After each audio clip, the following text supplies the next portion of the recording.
우리 같이 비전 말씀으로 같이 인사하고 말씀 시작합니다. 시작. 두세 사람이 내 이름으로 모이는 곳에는 나도 그들 중에 있느니라. 아멘.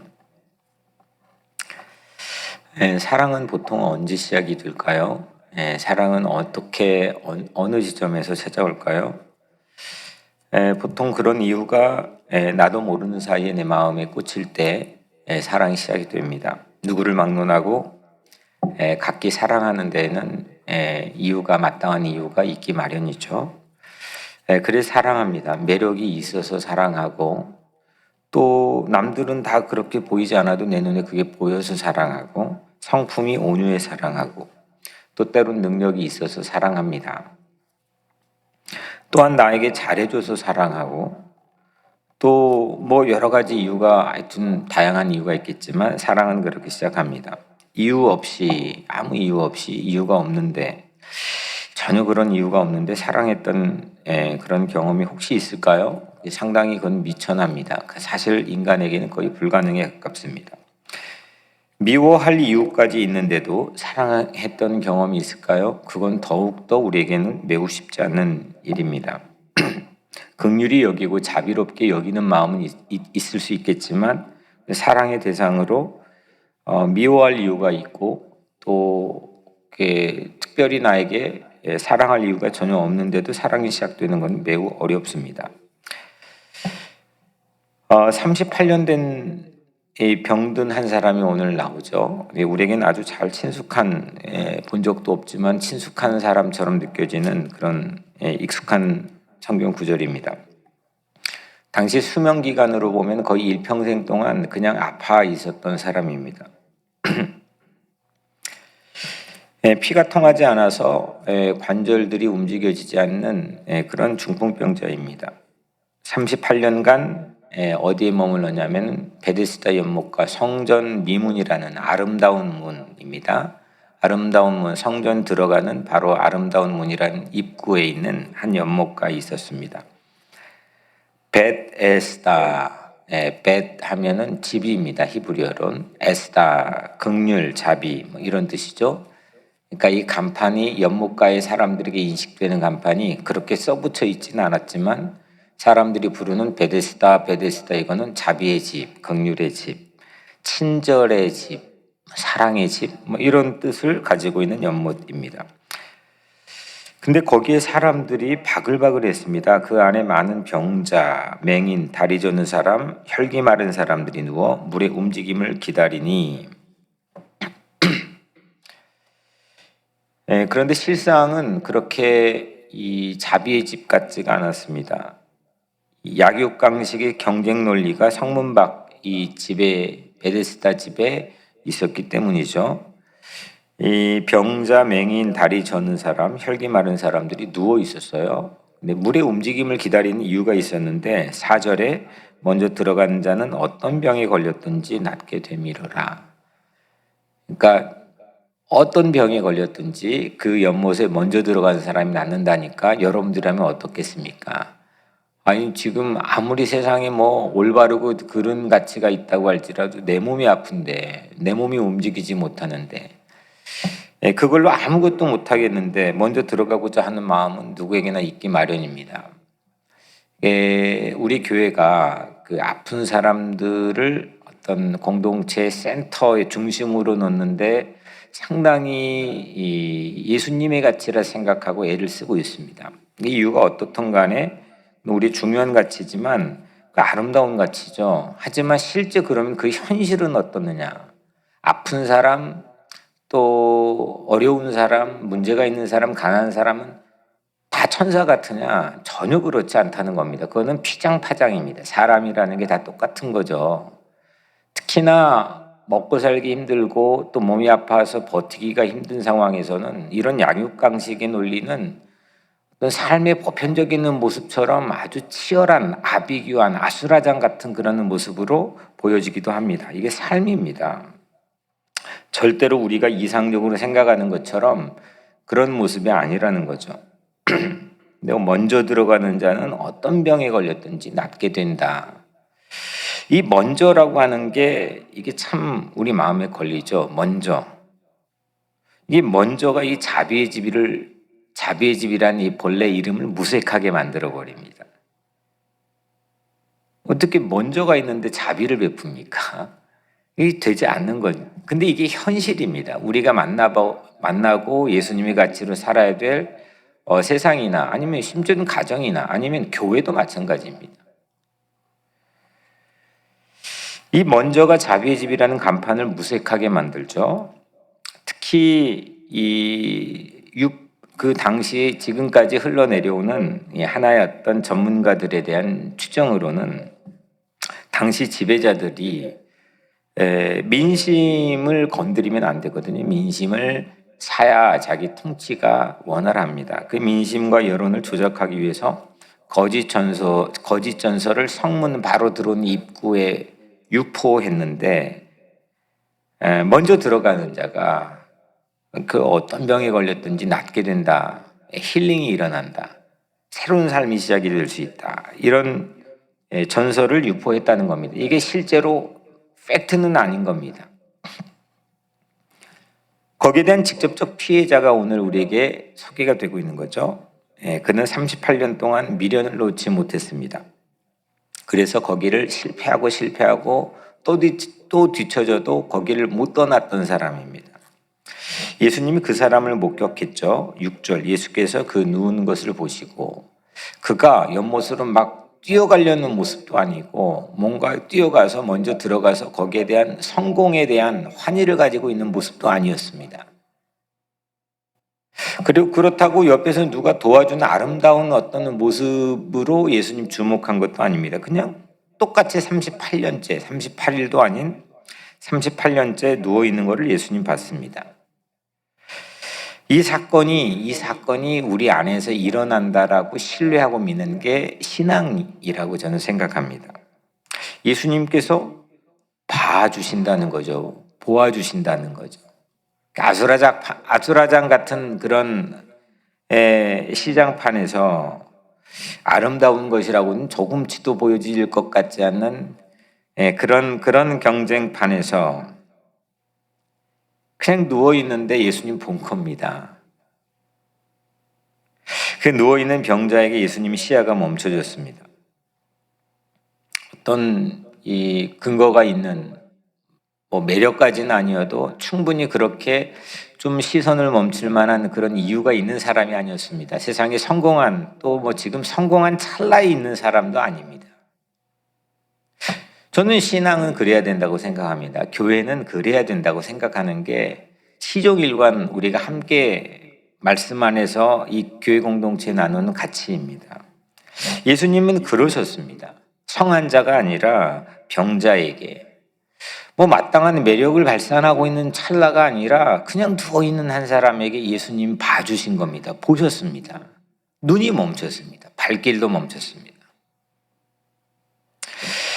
복음서에 나타난 예수님의 그 발자국의 행동 궤적을 보면 동선을 보면 전부 다 그렇습니다.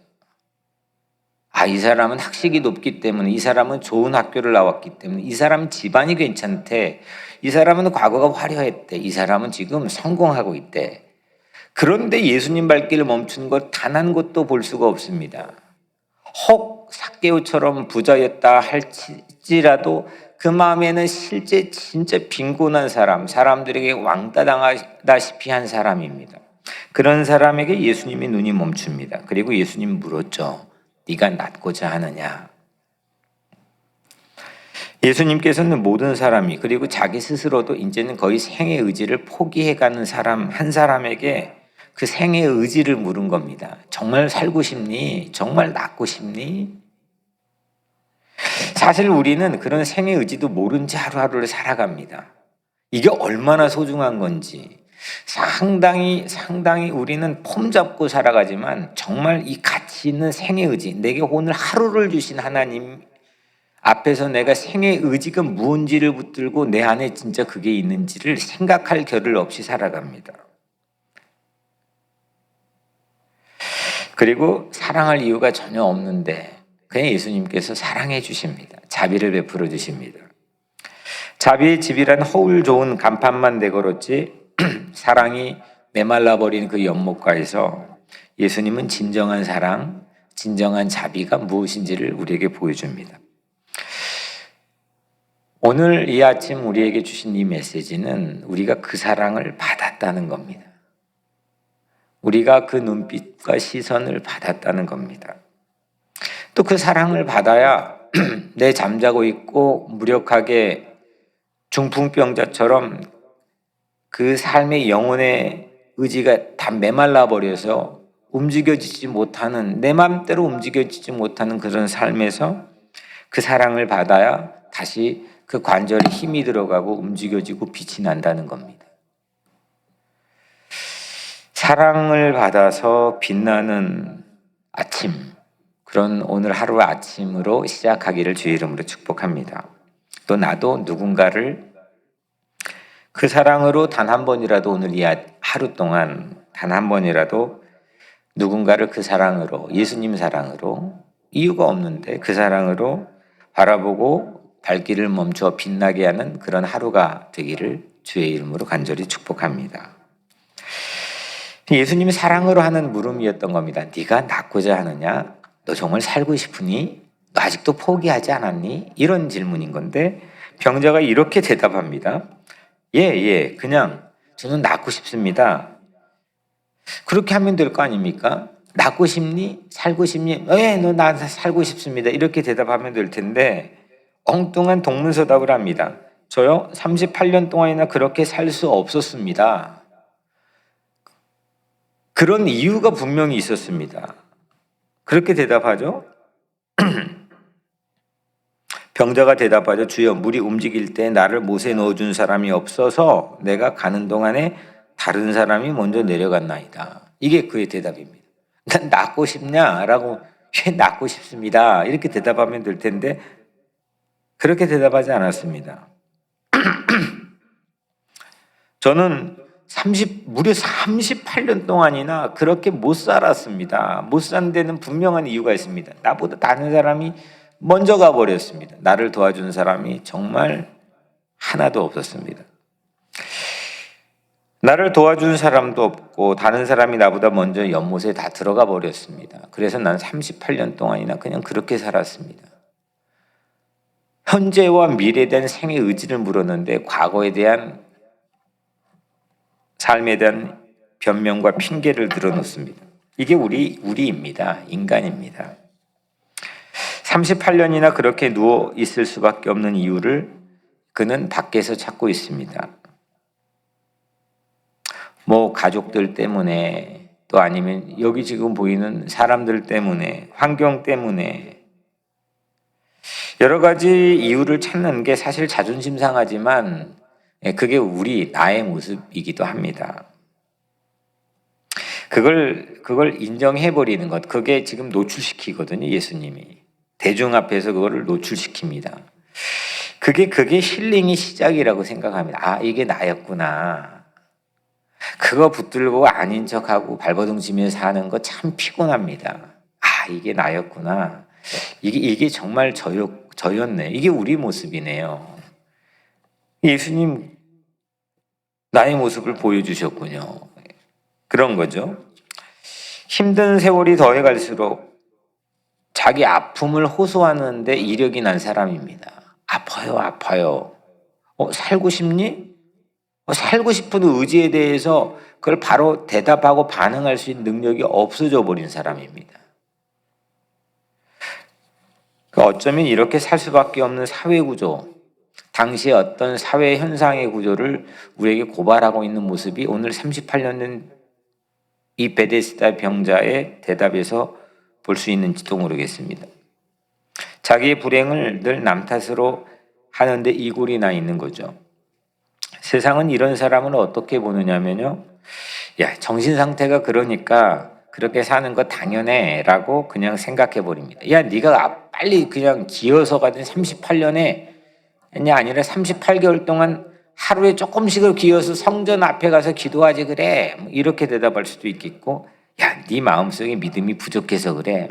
영적이건 막 그런 신앙적 분석을 알지도 못하면서 했을 가능성도 있습니다. 또 오늘날 우리 교회 안에 안팎에서는 그렇게 분석하기도 합니다. 딱하긴 하지만 동정의 여지가 없습니다. 그래서 우리 마음속에 얘는 도와줄 사람, 얘는 도와주지 않을 사람, 이거를 교묘하게 갈라치기를 합니다. 이게 인간입니다. 냉정한 세상이 따뜻하게 볼 리가 만무합니다. 이렇게 주변에 자꾸 핑계를 떠넘기는 사람들이 이 38년 된 병자인데, 이 사람은 자꾸 그래서 고립되게 돼 있습니다.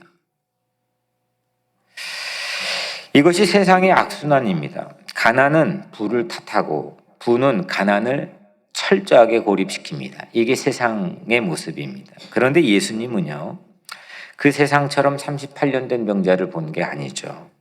그간의 딱한 사정을 따지지도 않았고요, 훈계를 하지도 않았습니다. 다만 어떻게 살고 싶은지를 물었던 겁니다. 네가 낫기를 원하느냐?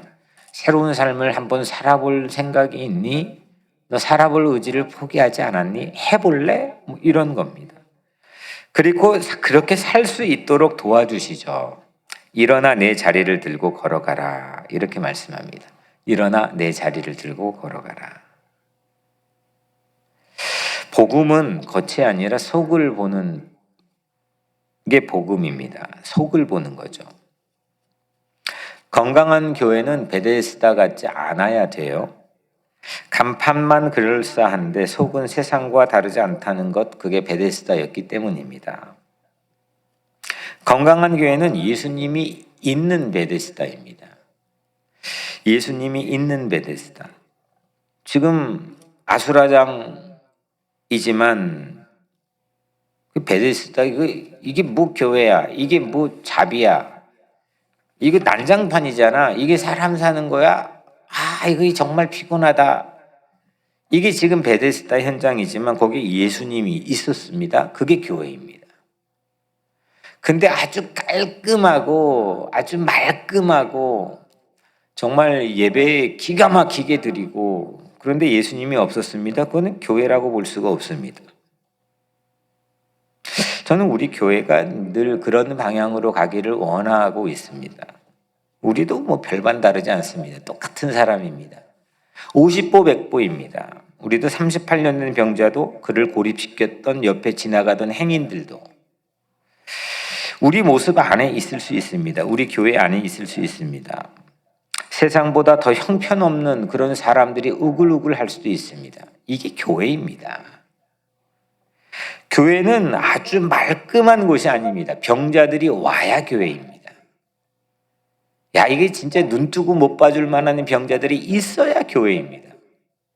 그래야 참된 교회죠. 다만 한 가지의 전제 조건, 예수님이 계셔야 됩니다. 예수님의 마음이 있어야 됩니다. 예수님이 시선이 있으면 됩니다. 그게 교회입니다. 예수님이 그냥 잠깐 지나가셔도 괜찮습니다. 지금 예수님이 6월절 명절이 가까워 성전을 향해 가다가 그 성전 바로 직전에서 지금 이 일이 일어나는데 그냥 잠깐 행인으로 지나가는 사람이셔도 괜찮습니다. 예수님이 계시면 됩니다. 예수님 눈에 걸리는 사람이 있으면, 예수님 발길에 그냥 잠깐 걸리는 사람이 있으면 거기가 교회입니다. 그 사건을 만들어내야 됩니다. 교회가 그런 곳입니다. 오늘날 위기의 교회가 여러모로 탈출구를 찾아보려고 합니다. 뭐가 문제지? 왜 다음 세대가 없는 거지? 왜 오늘날 사회적으로 지탄받는 거지? 희망이 없는 거지? 그런데 문제는 예수님 없는 베데스다만 가꾸려고 합니다. 말끔한 모습. 하지만 예수님 없는 모습만 가꾸려고 합니다. 아니, 오히려 아수라장판이 돼야 됩니다. 병든 자들, 가난한 자들, 문제 있는 자들이 모여들어야 됩니다. 베데스다에도 수백 명 소문 듣고 온 집했습니다. 역사도 짧지 않습니다. 오래된 역사를 가지고 있습니다. 전부 다 지배자들에게 속아 넘어가는 바보 같은 사람들이 모였습니다. 똑똑하지 않습니다. 겉보기 간판도 그럴싸한데 그 기가 막히게 속아 넘어갑니다. 경쟁을 바탕으로 조직의 긴장도 다소간 있습니다. 요즘 교회가 위기에 대처하는 모습과 흡사할 수 있습니다. 아니, 우리가 그럴 수 있습니다. 그런데 이 예수가 없는 베데스다면 어떨까요? 38년 된 병자처럼 형편없는 사람일지라도 도무지 그냥 지나칠 수 없는, 앞에 저절로 발길이 멈춰져 버린 그런 예수님이 있는 베데스다. 그런 베데스다, 예수님이 있는 베데스다가 오늘날 교회가 흉내내고 따라가야 될 모습이고 우리 교회의 모습이어야 될 줄로 믿습니다. 성문 밖에서 한 걸음만 들어가도 경건해 보이는 순례객들이 가득할 때라 오늘 첫절, 6월절이 가까운, 명절이 가까운, 이거는 신앙의 의무입니다. 우리처럼 교회 와도 되고 안 와도 되는 게 아니라 그들에게는 목숨을 거는 신앙의 의무, 책무입니다. 바글바글합니다. 전 세계에 오는 순례객들이 바글바글합니다. 다들 경건해 보여야 되는 사람들입니다. 그런 가득 찬 성전이 한 걸음만 들어가면, 그 미문만 통과하면 성전에 가득한 게 한눈에 들어올 겁니다. 근데 그곳에 향하는 유대인들이 예수님이 38년 고친 날 하필 야, 왜 안식일날 첫 청년은 고치는 거야? 라고 예수를 핀잔하고 그때부터 예수를 죽이려고 음모를 꾸미는 사람들이 생겨납니다. 이게 경건입니까? 이게 교회일까요? 근데 오늘날 교회는 이럴 수도 있습니다. 이게 교회의 위기죠. 이 순간만큼은 성전 아닌 성전에는 예수님이 없었습니다. 실제 예루살렘의 성전 안에는 시간적 타이밍으로는 이 안엔 예수님이 없었습니다. 아무 사건이 일어나지 않고 오히려 예수를 십자가에 못 박는 사람들이 그 안에 있었습니다. 그리고 성전 바깥인 베데스다에 예수님이 계셨습니다. 그리고 성문 밖 바로 그 얼마 되지 않는 그 거리 골고다 언덕에서 예수님 십자가에 못 박혀 처형당했습니다. 성문 안은 예수 없는 교회였고 성문 밖은 이 교회 없는 예수였습니다. 뭐가 진짜입니까? 예수 없는 교회 없는 예수. 무엇이 교회의 시작입니까? 이 교회의 시작은 교회 없는 예수입니다. 뉴욕 우리 교회는 예수 없는 교회도 아니고 교회 없는 예수도 아니고 예수 있는 교회가 되었으면 좋겠습니다. 예수님처럼 이유 없이 사랑하는 사람이 있는 교회, 아무 이유 없는데 그냥 사랑하는 시선이 멈춰지는 교회, 미워할 사람까지도 사랑할 수 있는 교회, 그런 교회가 우리 교회였으면 좋겠습니다. 그래서 누가 보든 참 따뜻하다, 참 따뜻하다, 친절하다, 사랑으로 진정한 베데스다가 이루어지는 자비의 집, 그런 자비의 집이 뉴욕 우리 교회고 또 여러분들의 각자 삶이고 오늘 살아갈 삶의 터전이 되기를 주님의 이름으로 간절히 축복합니다. 오늘 말씀 가지고 같이 기도합니다. 그리고 두세 사람 모여서 그렇게 기도하는 그런 비전을 위해 기도해 주시고, 지난 주일 설교처럼 예수가 성전이다, 이 캐치프레이즈를 한 달 동안 붙들고 사는 겁니다. 교회는 예수다, 이겁니다. 오늘 말씀하고 일맥상통합니다. 예수가 교회다. 교회, 예수 없는 교회가 아니라 예수가 교회다. 그래서 우리가 버리고 또 새로운 공간을 창출하는 그런 청소하는 한 달이 되도록 우리 기도해 주시고, 튀르키예 시리아 지진 희생당하고 피 입은 이웃들을 기도해 주시고, 또 우리 각자 삶과 가족들, 몸이 아픈 이들을 위해서 기도해 주시기 바랍니다. 제가 기도하고 하루 시작합니다. 은혜로우신 하나님 감사합니다. 예수가 교회다. 이게 오늘 3월 한 달 동안 우리에게 주신 캐치프레이즈입니다. 예수가 성전이다. 하나님, 우리가 그거 바라보면서 그거 믿고 신뢰하면서 우리 마음속에 있는 더러운 것들 버리게 도와주시고, 그 안에 새로운 못 봤던 묻혀있던 더러웠던 임재의 공간을 창출하여 주옵소서.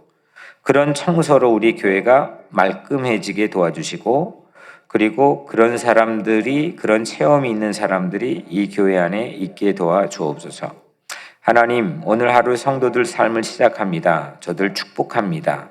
어디에 있든지 저들 발걸음에 힘이 떨어지지 않게 도와주시고, 하나님 힘이 있게 도와주시고, 몸이 아픈 분들에게 치유의 은혜를 허락해 주시고, 마음이 아픈 사람들에게도 주의 위로를 베풀어 주옵소서. 나의 고집으로 아집으로 갇혀있는 각자의 삶 위에도 자유로운 기쁨을 허락하여 주셔서 소통이 열려지게 도와주시고 하나님께 기도하는 삶 시작되게 하여 주옵소서. 오늘 하루 어디에 있든지 하나님의 영광을 나타내는 귀한 삶 되게 도와주시며 사랑이 많으신 예수 그리스도 이름으로 간절히 기도드리옵나이다. 아멘.